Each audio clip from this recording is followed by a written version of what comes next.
Is WhatsApp not working on your iPhone? Don't worry. In this video, I'll walk you through how to fix the issue step by step. Let's dive right in. Before doing anything else, make sure you have a stable Wi-Fi or cellular data connection.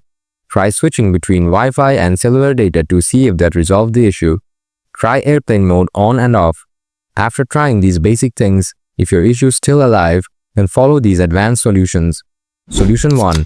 Clear WhatsApp cache. First, open up the Settings app. After that, tap General. Then tap iPhone Storage. Find the WhatsApp app. Tap on it. Now tap on the Offload app. Again, tap the Offload app to confirm it. Next, tap Reinstall it. Solution 2. Enable Background App Refresh. Go to the Settings app. Tap on General. Scroll down. Tap on Background App Refresh. Again, tap on Background App Refresh. Now select Wi-Fi or Wi-Fi and cellular data from here. Then go back, scroll down. Find the WhatsApp app. Make sure to toggle it on.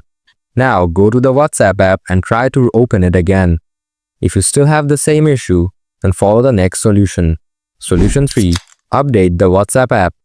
Go to the App Store. Tap on search icon from the below. Type WhatsApp. Now tap on WhatsApp Messenger and tap on it. If you see update option available there, then update the app.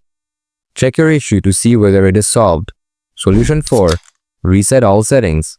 Open Settings, tap General, scroll down, then tap Transfer or Reset iPhone. After that, tap Reset. Now tap Reset all settings. Then enter the passcode of your iPhone if it wants. Tap Reset all settings again. After resetting all settings, go ahead and check whether your problem is solved or not. Hope it works. If you found this video helpful, make sure to hit that like button. Got any questions? Drop them in the comments. Thanks for watching and I'll see you in the next video. Stay tuned.